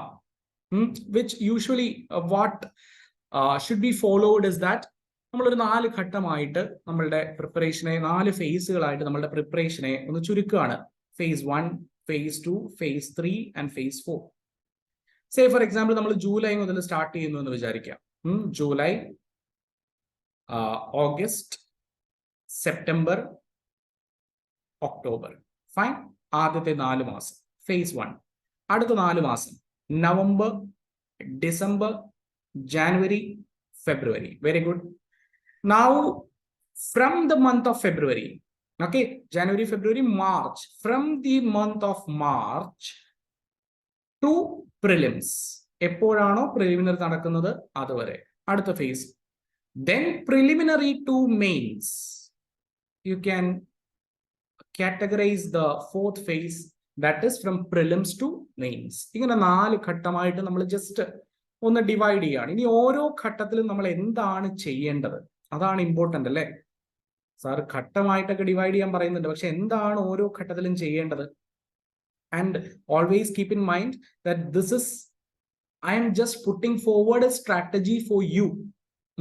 ഇതിൽ നെസസറി ആയിട്ടുള്ള മാറ്റങ്ങൾ നിങ്ങൾക്ക് വേണമെങ്കിൽ വരുത്താം, പ്രൊഡക്റ്റീവ് ആണ് എന്നുണ്ടെങ്കിൽ, അല്ലെങ്കിൽ this would be productive for you. Okay, so what could be done or what should be done in phase 1? Phase 1-ൽ, അതായത് from July to October, okay, July to October, your prior consideration, your priority should be optional paper. ഞാൻ ആദ്യമേ പറഞ്ഞിരുന്നു, നിങ്ങളുടെ പ്രിലിമിനറിക്ക് മുൻപ് നിങ്ങൾ എന്ത് ചെയ്യണം? ഓപ്ഷണൽ പേപ്പർ കംപ്ലീറ്റ് ചെയ്തിരിക്കണം. Definitely you should complete the optional paper. Okay, that is high priority. അപ്പോൾ ഈ 4 മാസം നമ്മളുടെ പ്രയോറിറ്റി എന്താണ്? ഓപ്ഷണൽ പേപ്പർ ആണ്. അപ്പോൾ ഓപ്ഷണൽ പേപ്പർ നിങ്ങളുടെ പേപ്പർ ഏതാണെന്ന് ഉള്ളത് നിങ്ങൾ ചൂസ് ചെയ്ത്, സ്വാഭാവികമായിട്ട് നിങ്ങൾക്ക് അതിന്റെ ഓറിയന്റേഷൻ സെഷൻ ഒക്കെ ലഭിക്കും. ഓപ്ഷണൽ പേപ്പേഴ്സിന്റെ ഓറിയന്റേഷൻ സെഷൻ ഒക്കെ ലഭിക്കും. ഓറിയന്റേഷൻ സെഷനിലിരുന്ന് ഫാക്കൽറ്റി നല്ലതാണോ, ഫാക്കൽറ്റി ആക്സസിബിൾ ആണോ, സിലബസ് നിങ്ങൾക്ക് ഇഷ്ടപ്പെടുന്ന സിലബസ് ആണോ, നിങ്ങൾക്ക് എൻജോയ് ചെയ്യാൻ പറ്റുന്ന ഒരു സ്റ്റഡി പ്രോസസ്സ് ഈ ഓപ്ഷണൽ പേപ്പർ ചൂസ് ചെയ്താൽ ഡിസൈൻ ചെയ്യാൻ പറ്റുമോ എന്നുള്ള കാര്യമെല്ലാം പരിഗണിച്ചതിന് ശേഷം മാത്രം വേണം നിങ്ങൾ ഓപ്ഷണൽ ചൂസ് ചെയ്യാൻ. അങ്ങനെ ഓപ്ഷണൽ ചൂസ് ചെയ്ത് നിങ്ങളുടെ പഠനം ആരംഭിക്കുന്നു. ആൻഡ് നിങ്ങൾ എപ്പോഴാണോ ഓപ്ഷണൽ സ്റ്റഡീസ് സ്റ്റാർട്ട് ചെയ്യുന്നത് അപ്പോൾ തന്നെ നിങ്ങൾ അറ്റ്ലീസ്റ്റ് ഒരു ദിവസം ഒരു ഓപ്ഷണൽ ആൻസർ എങ്കിലും എഴുതാൻ ശ്രമിക്കണം. ഇപ്പൊ ഈ 4 മാസം ഉണ്ട്. 4 മാസം ഓൾമോസ്റ്റ് 120 ഡേയ്സിൽ ഒരു 100 ആൻസേഴ്സ് എങ്കിലും നിങ്ങൾക്ക് എഴുതാൻ സാധിക്കും അല്ലെ. ഒരു 100 ആൻസേഴ്സ് എങ്കിലും നിങ്ങൾക്ക് ഇങ്ങനെ പോയാൽ ഓപ്ഷണൽ പേപ്പേഴ്സിൽ നിന്ന് എഴുതാൻ സാധിക്കും. And definitely U seek the guidance from mentors. വെറുതെ ആൻസർ എഴുതിയിട്ട് മാത്രം കാര്യമില്ല, എഴുതുന്ന ആൻസറുകളിൽ എന്താണ് പോരായ്മകൾ എന്നുള്ള കാര്യം നിങ്ങൾക്ക് കറസ്പോണ്ടിങ് ആയിട്ടുള്ള അപ്രോപ്രിയേറ്റ് ആയിട്ടുള്ള മെന്റേഴ്സിൽ നിന്ന് നിങ്ങൾക്ക് സജഷൻസും സ്വാഭാവികമായിട്ടും ലഭിക്കണം. Okay, at the same time ഓപ്ഷനിൽ മാത്രം മുഴുവൻ സമയം കോൺസെൻട്രേറ്റ് ചെയ്തുകൊണ്ടിരിക്കുക എന്ന് പറഞ്ഞാൽ പ്രാക്ടിക്കലി നിങ്ങൾക്ക് സ്വാഭാവികമായിട്ടും ചിലപ്പോൾ ബോറിംഗ് ആയിരിക്കാം. ഇനി ആ സമയത്ത് നിങ്ങൾക്ക് ജനറൽ സ്റ്റഡീസ് പഠിക്കണമെന്നുണ്ടെങ്കിൽ, നിങ്ങൾ ഇന്നലെ ജനറൽ സ്റ്റഡീസ് എന്താണെന്നൊക്കെ നിങ്ങൾ പഠിച്ചു കാണും അല്ലേ. ജനറൽ സ്റ്റഡീസ് എന്ന് പറഞ്ഞാൽ നമ്മളുടെ ബേസിക് ആയിട്ടുള്ള കാര്യങ്ങളാണ്. History, geography, polity, economics, ethics എന്നൊക്കെ പറയുന്നത് ഡെഫിനറ്റ്ലി ജനറൽ സ്റ്റഡീസിന്റെ ഭാഗമാണ്. ഇത് മാത്രമല്ല, ഇത് കോർ സബ്ജക്റ്റുകളാണ്. ഇതിന്റെ കൂടെ സപ്ലിമെന്ററി ആയിട്ടുള്ള ഒരുപാട് സബ്ജക്റ്റുകൾ ഉണ്ടല്ലേ. ഗവേണൻസ് എന്ന് പറയുന്നു, അല്ലെങ്കിൽ social justice, Indian society, then international relations, yes, very good, international relations, internal security എന്നൊക്കെ പറയുന്ന ഒരുപാട് വിഷയങ്ങളുണ്ട്. അപ്പൊ നിങ്ങൾക്ക് ഇത് ബേസ് ചെയ്തിട്ടുള്ള ബുക്ക് ലിസ്റ്റുകൾ ഇന്നലെ തന്നിട്ടുണ്ടായിരിക്കും. You can definitely read NCERT textbooks and standard textbooks. Okay, standard text ബുക്സും നിങ്ങൾക്ക് വായിക്കാം. അപ്പൊ നിങ്ങളൊരു കോച്ചിങ് എടുക്കുന്ന ആളാണെങ്കിൽ നിങ്ങൾക്ക് ഡെഫിനറ്റ്ലി GSന്റെ കോച്ചിങ് എടുക്കുന്ന ആളാണെങ്കിൽ GS പ്രിപ്പയർ ചെയ്യാൻ നിങ്ങൾക്ക് സമയം വേണം. നിങ്ങൾ സേ ഫോർ എക്സാമ്പിൾ ഒരു ദിവസം 3 മണിക്കൂർ ക്ലാസ്സിൽ ഇരിക്കുന്നു, അല്ലെങ്കിൽ 4 മണിക്കൂർ ക്ലാസ്സിൽ ഇരിക്കുന്നുവെങ്കിൽ you should be able to invest at least 4 more hours, 4 മണിക്കൂർ കൂടി അല്ലെങ്കിൽ 5 മണിക്കൂർ കൂടി നിങ്ങൾക്ക് വീട്ടിലോ ഹോസ്റ്റലിലോ ഇൻവെസ്റ്റ് ചെയ്യാൻ പറ്റണം. 4 മണിക്കൂർ നിങ്ങൾ ക്ലാസ്സിൽ ഇരിക്കുന്നു plus 4 or 5 hours at your home, either or your hostel. അപ്പൊ 4-5 മണിക്കൂർ നിങ്ങൾക്ക് ഇൻവെസ്റ്റ് ചെയ്യാൻ പറ്റണം. ഈ 4-5 മണിക്കൂറിനുള്ളിൽ ഒരു 3 മണിക്കൂർ അല്ലെങ്കിൽ 4 മണിക്കൂർ പ്രിഡോമിനന്റ്ലി നിങ്ങൾക്ക് എന്ത് ചെയ്യാം? നിങ്ങൾക്ക് നിങ്ങളുടെ ഓപ്ഷണൽ പേപ്പറിന് വേണ്ടി ഇൻവെസ്റ്റ് ചെയ്യാം. ദെൻ റിമൈനിങ് 2 hours നിങ്ങൾക്ക് എന്താണോ അന്ന് ക്ലാസ്സിൽ പഠിപ്പിച്ചത് അത് പഠിക്കാനായി ഉപയോഗിക്കാം. ആൻഡ് ന്യൂസ് പേപ്പറിനുള്ള അഡീഷണൽ 1 hour നിങ്ങൾ കിടക്കുന്നതിന് മുൻപോ അല്ലെങ്കിൽ നിങ്ങളുടെ പഠനത്തിന്റെ അവസാന സമയത്തോ നിങ്ങൾ ജസ്റ്റ് ഒരു റിലാക്സേഷൻ പോലെ നിങ്ങൾക്ക് പത്രം വായിക്കുകയും ചെയ്യാം. Not necessary to learn from the newspaper. Okay, so this is phase 1. Phase 1 always predominant consideration should be given to the optional paper. Compulsorily, you can follow the strategy that you need to complete the optional paper before once you get into the prelims. Okay, അപ്പോൾ predominantly നിങ്ങൾ ചെയ്യേണ്ടത് optional papers concentrate ചെയ്യുക. ആദ്യത്തെ ഫേസിൽ optional paper concentrate ചെയ്യുക എന്നുള്ള കാര്യമാണ്. Now, phase 2 from November, December, January, February, 4 months അല്ലെ. ഇപ്പൊ നമ്മുടെ പ്രയോറിറ്റി നമ്മളൊന്ന് ഷിഫ്റ്റ് ചെയ്യാണ്. പ്രയോറിറ്റി എന്തിലേക്ക് മാറി? പ്രയോറിറ്റി നമ്മൾ ജനറൽ സ്റ്റഡീസിലേക്ക് മാറ്റുകയാണ്. ഓക്കെ, പ്രയോറിറ്റി ജനറൽ സ്റ്റഡീസിലേക്ക് മാറ്റുകയാണ്. ഫൈൻ. ഇനി നിങ്ങൾക്ക് ന്യൂസ് പേപ്പർ ബേസ് ചെയ്തിട്ടുള്ള ആൻസർ റൈറ്റിംഗ് നിർത്താം. ന്യൂസ് പേപ്പർ വായന നിർത്താമെന്നല്ല ഞാൻ പറഞ്ഞത്.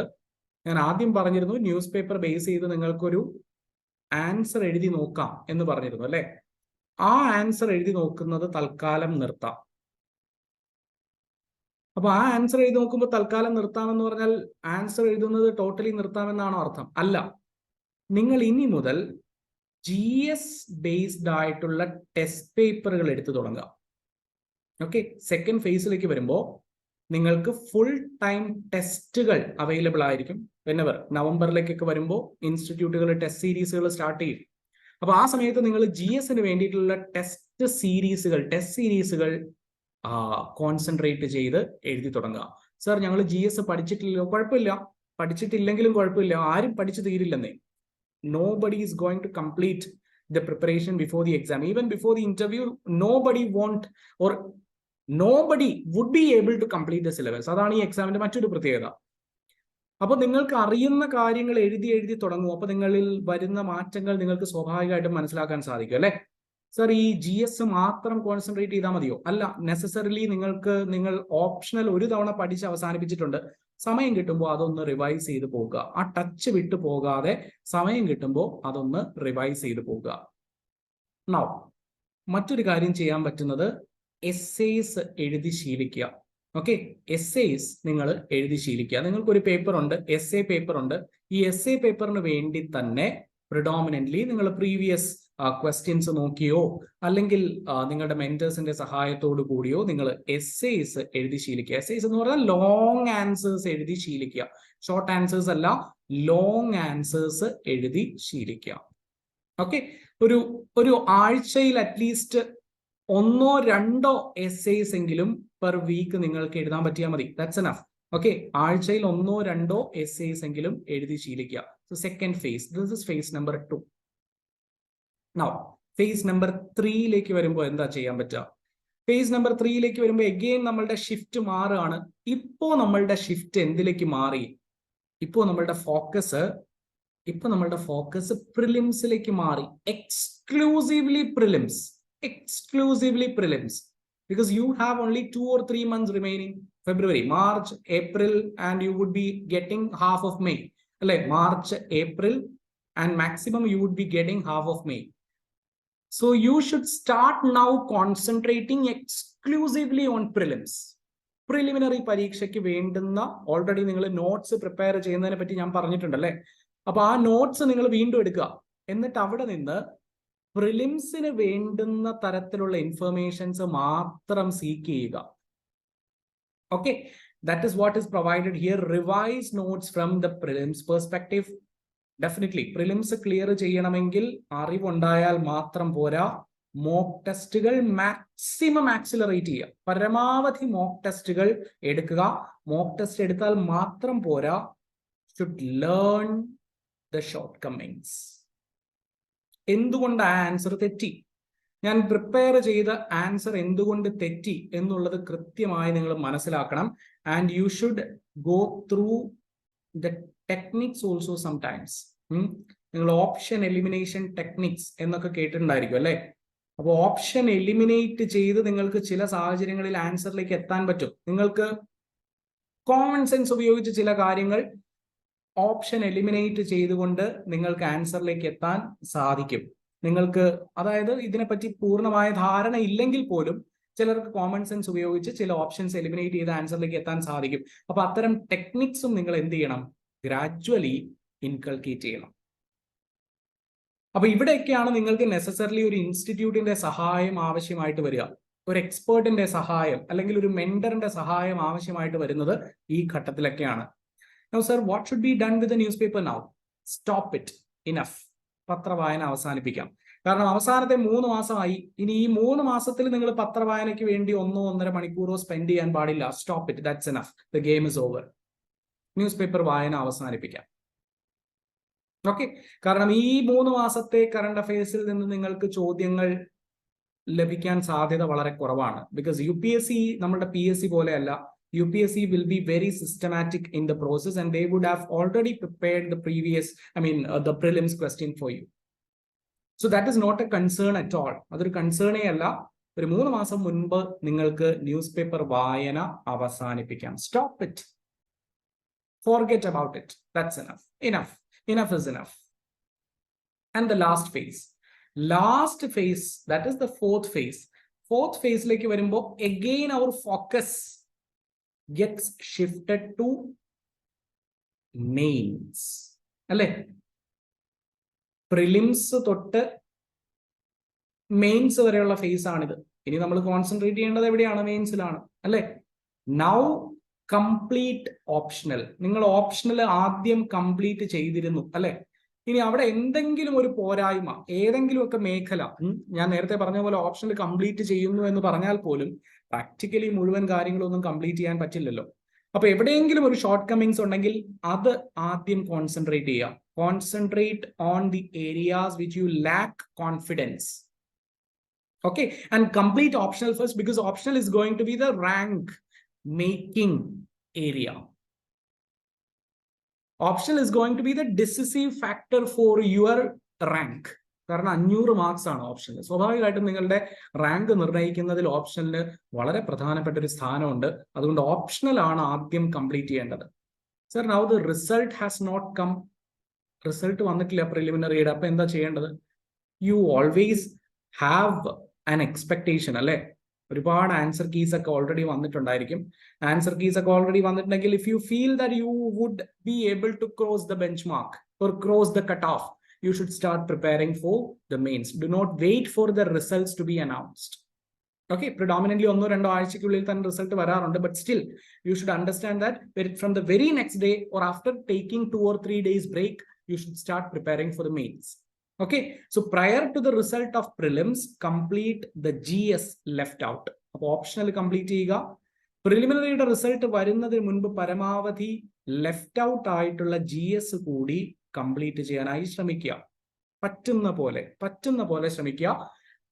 ഇനി പറ്റിയില്ലെങ്കിലും യാതൊരു തരത്തിലുള്ള ടെൻഷന് വിധേയമാവാതിരിക്കുക. കാരണം ഓഫ് കോഴ്സ് കുറച്ച് ടെൻഷൻ ഉണ്ടാവും കേട്ടോ. അത് ആരാണെങ്കിലും ഉണ്ടാവും. കാരണം നമ്മൾ വെറുതെ ഒരു ലെഷർ ട്രിപ്പിന് പോവുകയല്ലല്ലോ. We are going to catch something which is very important. അപ്പൊ സ്വാഭാവികമായിട്ടും അത് കിട്ടിയില്ലെങ്കിലോ എന്നുള്ളൊരു ടെൻഷൻ നമ്മളുടെ മനസ്സിൽ ഉണ്ടാവുമായിരിക്കും. ആ ടെൻഷൻ ഒരു പരിധിവരെ കുറച്ച് നല്ലതുമാണ്. ബിക്കോസ് ചിലര് കുറച്ച് ടെൻഷൻ ഉണ്ടെങ്കിൽ മാത്രമേ അവരുടെ പ്രിപ്പറേഷനിൽ മുന്നോട്ട് പോകാൻ അവർക്ക് സാധിക്കൂ. കുറച്ച് ടെൻഷൻ ഉണ്ടെങ്കിൽ പ്രശ്നമില്ല, പക്ഷെ ആ ടെൻഷൻ നിങ്ങൾക്ക് മാനേജ് ചെയ്യാൻ പറ്റണം എന്ന് മാത്രമേ ഉള്ളൂ. ഒരു kind of excitement is always good, but that should not ultimately നിങ്ങളെ ക്ഷീണിപ്പിക്കരുത്, നിങ്ങളെ ഒരു ക്ഷീണത്തിലേക്ക് നയിക്കരുത് എന്ന് മാത്രമേ ഉള്ളൂ. ഒരു കൈൻഡ് ഓഫ് എക്സൈറ്റ്മെന്റ് എപ്പോഴും നല്ലതാണ്. വാട്ട് വിൽ ഹാപ്പൻ അല്ലെങ്കിൽ what can be done or what would be the fate of this preparation, ആ ഒരു എക്സൈറ്റ്മെന്റ് എപ്പോഴും നിങ്ങളിൽ ഉണ്ടാകുന്നത് ഒരു പരിധിവരെ നല്ലതാണ്. പക്ഷെ അതൊരു ആങ്സൈറ്റി ആയി നിങ്ങളെ തകർത്ത് കളയരുത് എന്ന് മാത്രമേ ഉള്ളൂ. Okay, and finally before prelims revise complete set of notes. Maximum number of full ടെസ്റ്റുകൾ കൂടി എടുക്കുക. Okay, maximum number of full test, അതായത് പേപ്പർ 1, പേപ്പർ 2, പേപ്പർ 3, പേപ്പർ 4 അങ്ങനെ മാക്സിമം നമ്പർ ഓഫ് ഓരോ പേപ്പേഴ്സിനെയും ബേസ് ചെയ്ത് ഒരു എക്സാക്ട്ലി എങ്ങനെയാണോ നിങ്ങൾ മെയിൻസ് പരീക്ഷ എഴുതാൻ പോകുന്നത് അതിനുവേണ്ടി ഒരു മാക്സിമം നമ്പർ ഓഫ് ഫുൾ ടെസ്റ്റുകൾ, അത് ഏതെങ്കിലും അക്കാഡമിയുടെ സഹായത്തോടു കൂടി തന്നെ അല്ലെങ്കിൽ ഏതെങ്കിലും വിദഗ്ധരുടെ സഹായത്തോടു കൂടി തന്നെ മാക്സിമം നമ്പർ ഓഫ് ഫുൾ ടെസ്റ്റുകൾ എടുക്കുക. And this is phase 4 of your preparation. Okay, Now, regarding interview നമുക്ക് പറയേണ്ട ആവശ്യമില്ല. ഇന്റർവ്യൂവിന് പ്രത്യേകമായി ഒരു ഇത്രയും tedious ആയിട്ടുള്ള ഒരു പ്രിപ്പറേഷന്റെ ആവശ്യമില്ല. Interview is like A personality test or it's like A casual conversation. Interview ഒരിക്കലും നിങ്ങളൊരു സ്ട്രെസ് ഇന്റർവ്യൂ ഒന്നും ആയിരിക്കില്ല. നമ്മൾ പലപ്പോഴും സിനിമയിലൊക്കെ പറഞ്ഞു കേൾക്കുന്നത് പോലെ നിങ്ങളെ അറിയാൻ പാടില്ലാത്ത ചോദ്യങ്ങൾ ചോദിച്ച് കുഴപ്പിക്കുക എന്നുള്ളതൊന്നും അല്ല അവരുടെ ഉദ്ദേശം. നിങ്ങൾ എന്താണ് എന്ന് ഓൾറെഡി, നിങ്ങളുടെ അറിവ് എന്താണ് എന്ന് ഓൾറെഡി അവർ മനസ്സിലാക്കി കഴിഞ്ഞു. ഇനി നിങ്ങളുടെ പേഴ്സണാലിറ്റി എന്താണെന്ന് അവർക്കൊന്ന് അറിയണം. Whether you are a good communicator. നിങ്ങൾക്ക് എഴുതാൻ മാത്രമാണോ കഴിവ്, അതോ നിങ്ങൾക്ക് പറയാനും സാധിക്കുമോ? മിനിമം ലെവൽ ഓഫ് ഒരു ലാംഗ്വേജ് കമ്മ്യൂണിക്കേഷൻ ഉണ്ടോ എന്നുള്ളത് അറിയുക എന്നുള്ളത് മാത്രമേ അവരുടെ ഉദ്ദേശമായിട്ടുള്ളൂ. So the game actually lies in mains exam. മെയിൻസിലാണ് കളി മുഴുവൻ ഇരിക്കുന്നത് കേട്ടോ. പ്രിലിംസിനോ ഇന്റർവ്യൂവിനോ അല്ല. പ്രിലിംസ് എന്ന് പറയുന്ന ഒരു സ്ക്രീനിങ് ടെസ്റ്റ് മാത്രമാണ്. മെയിൻസിലാണ് യഥാർത്ഥത്തിൽ whether you R capable or whether you have that crux എന്ന് തീരുമാനിക്കുന്നത് മെയിൻസ് എക്സാമിലാണ്. Okay, now these ഈ പാറ്റേൺ എന്ന് പറയുന്നത് this is something which will suit you. എനിക്ക് പേഴ്സണലി തോന്നുന്നത് ഇത് നിങ്ങളെ സ്യൂട്ട് ചെയ്യും എന്നുള്ളതാണ്. അപ്പോൾ ഇത് എൻ്റെ ഒരു അഭിപ്രായമാണ്. ഈ അഭിപ്രായം നിങ്ങൾക്ക് സ്വീകരിക്കാം, തിരസ്കരിക്കാം, അതിൽ യാതൊരു ബുദ്ധിമുട്ടുമില്ല. അൾട്ടിമേറ്റ്ലി നിങ്ങളായിരിക്കണം നിങ്ങളുടെ ഡിസൈഡിങ് ഫാക്ടർ. നിങ്ങൾക്ക് കംഫർട്ടബിൾ ആയിട്ട് തോന്നുന്നുവെങ്കിൽ മാത്രമായിരിക്കണം നിങ്ങൾ ഈ സ്ട്രാറ്റജി ഉപയോഗിക്കേണ്ടത്. നൗ, ഞാൻ നേരത്തെ പറഞ്ഞു ചില ടെക്നിക്സ് നിങ്ങൾ യൂസ് ചെയ്യണം എന്ന് പറഞ്ഞു അല്ലെ. അപ്പൊ അതിന്റെ ഭാഗമായിട്ട് നമ്മൾ ചെറിയൊരു ക്വസ്റ്റ്യൻ ഒന്ന് നോക്കുകയാണ്. എങ്ങനെയാണ് ഈ ടെക്നിക്സ് യൂസ് ചെയ്ത് നമ്മൾക്ക് ആൻസറിലേക്ക് എത്താൻ പറ്റുക എന്നുള്ളതാണ് ഇവിടെ നോക്കുക. അപ്പൊ ഇത് പ്രിലിംസിന് പ്രീവിയസ് UPSC ചോദിച്ചിട്ടുള്ള ഒരു ക്വസ്റ്റ്യൻ ആണ്.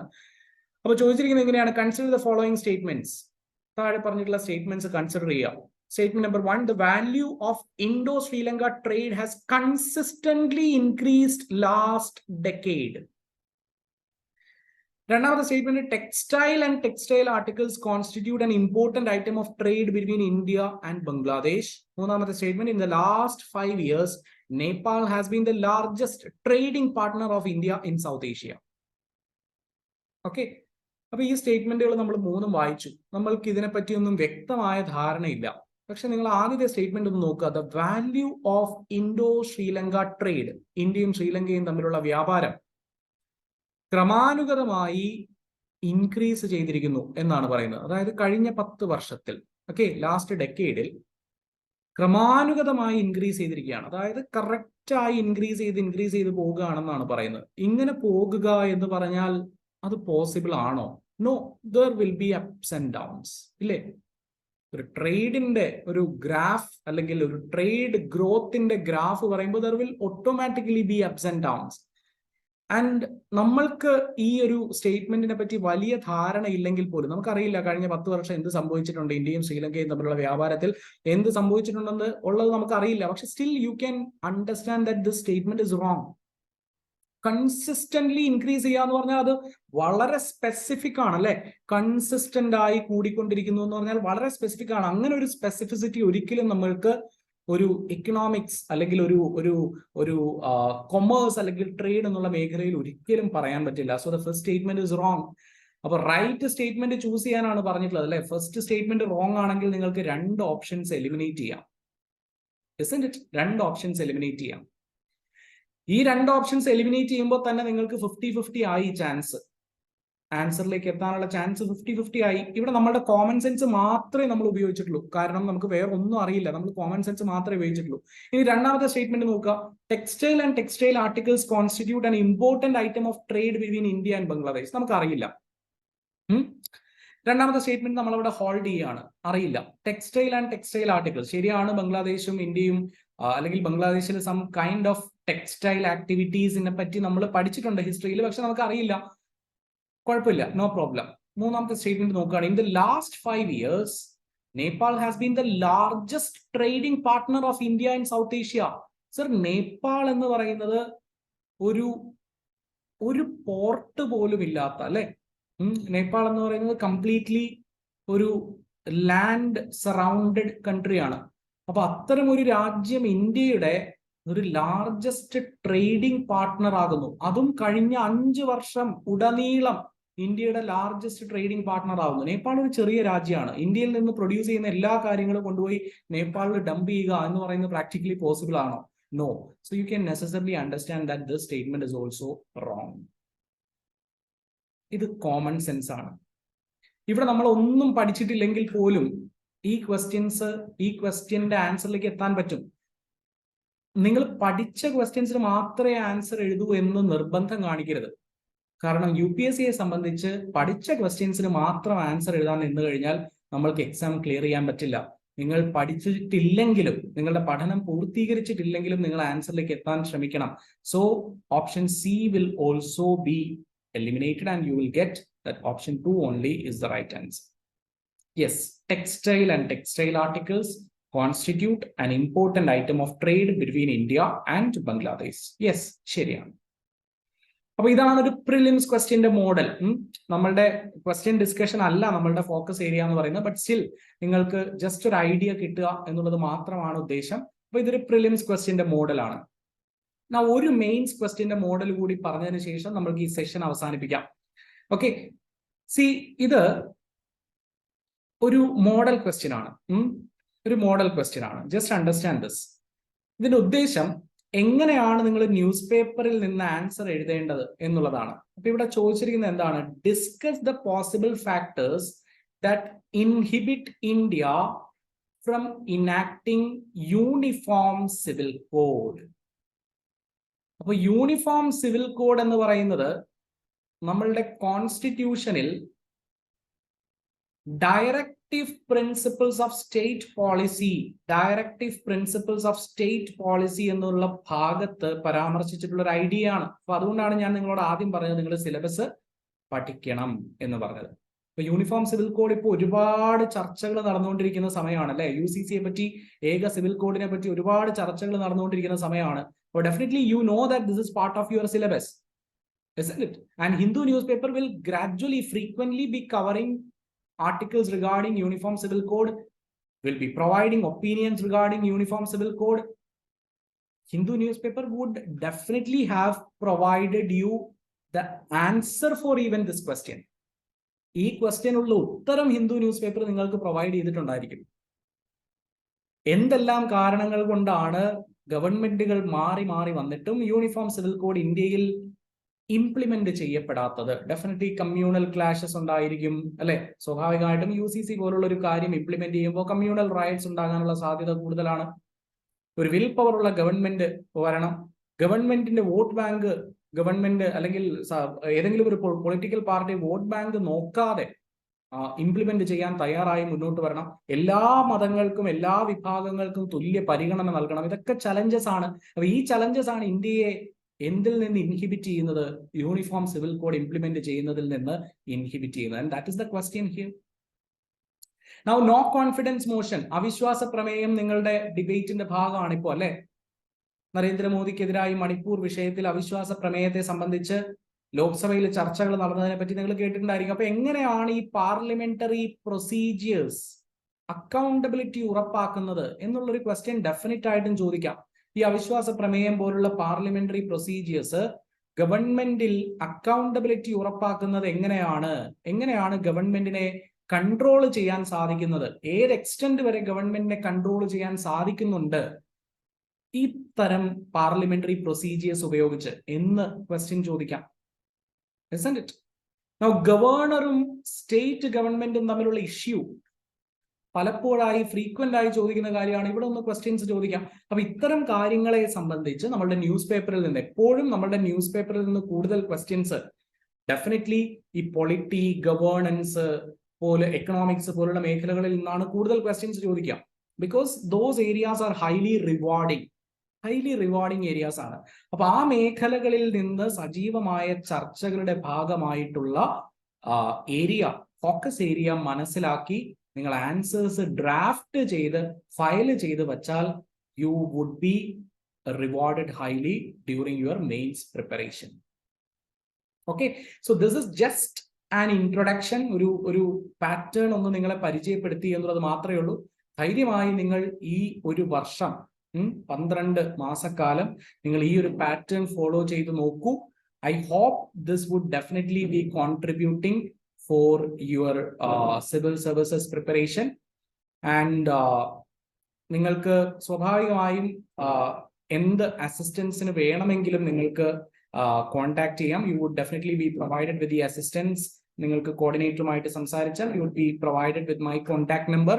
സോ അത്തരം അസിസ്റ്റൻസ് എന്തെങ്കിലും വേണമെങ്കിൽ നിങ്ങൾക്ക് ഡെഫിനറ്റ് ആയും കോൺടാക്ട് ചെയ്യാം. And I need to express my sincere gratitude to Righteous IAS Academy for providing me with a chance to interact with the future bureaucrats. So thank you very much. Ningalku endengilum doubts undengil you can ask now, and all the best for all aspirants, those who are part of this discussion. Thank you very much. Okay, endengilum doubts undengil you can ask me any kind of doubts. I hope the things which I have shared with you would be clear for you. എന്തെങ്കിലും സംശയം ഉണ്ടെങ്കിൽ ചോദിക്കാം. പറഞ്ഞിട്ടുള്ള കാര്യങ്ങൾ clear ആണ് എങ്കിൽ I am really happy. അവിടെ എന്തെങ്കിലും ക്ലാരിറ്റി വേണമെന്നുണ്ടെങ്കിൽ you can necessarily ask. I know this has got a little bit lengthier, but still I believe that I have been able to deliver something which would be definitely prove productive for you.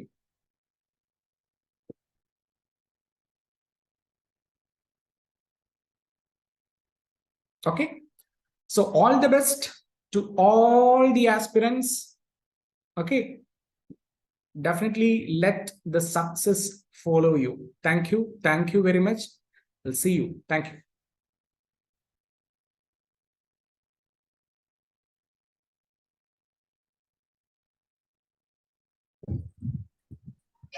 Thank you, sir. Very good presentation, very informative. Thank you, ma'am. Thank you very much.